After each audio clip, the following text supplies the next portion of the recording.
नमस्कार दोस्तों, फिर से स्वागत है आपका कहानी चौपाल में। आज की लोक कथा का नाम है सौदागर। सोहन और मोहन बहुत पक्के मित्र थे। जब वे युवा हुए तो उन्होंने तय किया कि वे दोनों अपना व्यापार भी एक साथ करेंगे। दोनों ने मिलकर कपड़े का व्यापार शुरू किया और उनका व्यापार खूब अच्छा चल निकला। वे दोनों विवाह करके घर बसाने की सोचने लगे, लेकिन तभी उनके व्यापार को किसी की नज़र लग गई। किस्मत ने उनका साथ छोड़ दिया और व्यापार धीरे धीरे ठप होने लगा। एक दिन सोहन बोला, दोस्त, क्यों ना हम कहीं और चलकर किस्मत आजमाएं? हमारा व्यापार मंदा होता जा रहा है। यदि यही हाल रहा तो हमें भोजन के भी लाले पड़ जाएंगे। इससे तो अच्छा है कि हम किसी दूसरे देश जाकर नया व्यापार शुरू कर दें। मोहन बोला, सोहन, तुम ठीक कहते हो। हमें धीरे धीरे यहाँ का काम बंद कर देना चाहिए, ताकि पैसा इकट्ठा करके कहीं और व्यापार कर सकें। दोनों मित्रों ने मिलकर अपना व्यापार बंद कर दिया। अपने धन को अशर्फियों के रूप में लेकर वे अपने घोड़ों पर सवार होकर चल दिए। 2 दिन में वे दूसरे देश पहुंच गए। दोनों ने वहां जाकर एक सराय में अपना सामान रख दिया। रात्रि में मोहन बोला, सोहन, मैं 1000 अशर्फी और घोड़ा लेकर जाता हूं और देखता हूं कि व्यापार का कोई इंतजाम हो जाए। तब तक तुम यहीं मेरा इंतजार करो। सोहन बोला, मित्र, जरा संभल कर जाना, न जाने यहाँ के लोग कैसे हों। मोहन को व्यापार का अच्छा तजुर्बा था। वो बोला, फिक्र न करो मित्र। अच्छा, मैं चलता हूँ, शाम तक लौट आऊँगा। थोड़ी ही दूर जाने पर एक व्यक्ति ने पूछा, क्यों भैया, क्या घोड़ा बेचने जा रहे हो? मोहन बोला, कोई खास इरादा तो नहीं है, पर कोई अच्छा खरीदार मिल जाए तो बेच भी सकता हूँ। वो व्यक्ति बोला, मैं तुम्हारा घोड़ा खरीदने को तैयार हूँ। बताओ, तुम्हारे घोड़े की कीमत क्या है? मोहन ने सोचा, मुझे घोड़ा बेचना तो है नहीं, पर यदि इसकी अच्छी कीमत मिल जाए तो बेचने में कोई हर्ज भी नहीं है।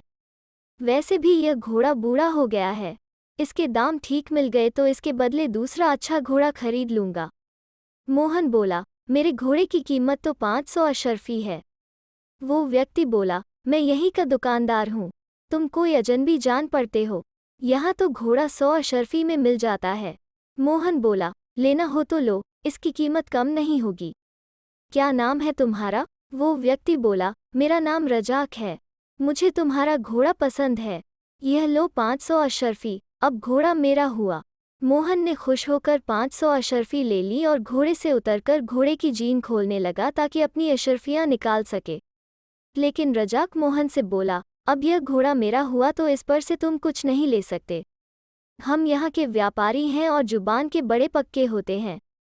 सौदा तय करते समय यह कतई तय नहीं हुआ था कि तुम इसकी जीन या कोई सामान उतार लोगे, अतः तुम घोड़े को हाथ भी नहीं लगा सकते। मोहन बहुत परेशान था कि अब क्या करे।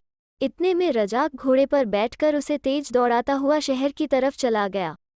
मोहन बहुत दुखी होता हुआ सराय लौट आया और अपने मित्र सोहन को सारी बात विस्तार से बताई। सोहन को रजाक की चालाकी पर बहुत क्रोध आया और उसने मन ही मन उससे बदला लेने का निश्चय किया। अगले दिन सुबह सोहन तैयार होकर बोला, मोहन, मैं शहर जा रहा हूँ, व्यापार के लिए कुछ न कुछ इंतजाम करके लौटूंगा। तब तक तुम यहीं आराम करो। मोहन बोला, ये 500 अशर्फियाँ साथ लेते जाओ। सोहन ने हंसते हुए जवाब दिया कि उसके लिए 25 अशर्फियाँ ही काफ़ी हैं। फिर वो 25 अशर्फियाँ लेकर चल दिया। शहर में जाकर उसने रजाक की दुकान के बारे में पता किया तो पता लगा कि रजाक कसाई है और मीट बेचने का धंधा करता है। सोहन सीधा रजाक की दुकान पर पहुंचा। उसने देखा कि रजाक की दुकान काफ़ी बड़ी थी। ऊपर छत पर उसके बच्चे खेल रहे थे। छज्जे पर स्त्रियां बैठी काम कर रही थीं। सोहन ने दुकान में प्रवेश किया तो देखा कि बकरे के सिर और मुर्गे की टांगें लटक रही थीं। दुकान के पिछवाड़े के आंगन में घोड़ा बंधा था। रुक रुक कर घोड़े के हिनहिनाने की आवाज़ आ रही थी। सोहन ने पूछा, भैया, ये सिर और टांगें कितने की हैं? रजाक बोला, यह सिर एक अशर्फी का एक है और एक जोड़ी टांगें भी एक अशर्फी की ही हैं।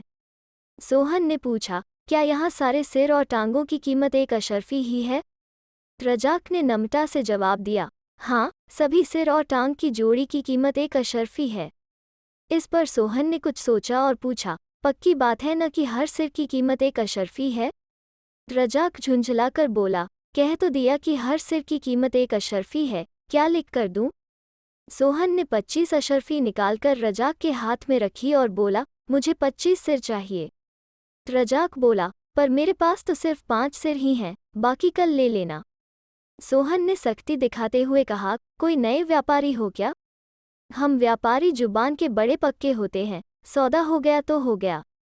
दुकान के ऊपर भी बहुत सारे सिर हैं, मुझे अभी 25 सिर चाहिए। रजाक गिड़गिड़ाने लगा और खुशामद करने लगा। वो बोला, भैया, मैंने तो बकरे के सिर की कीमत बताई थी।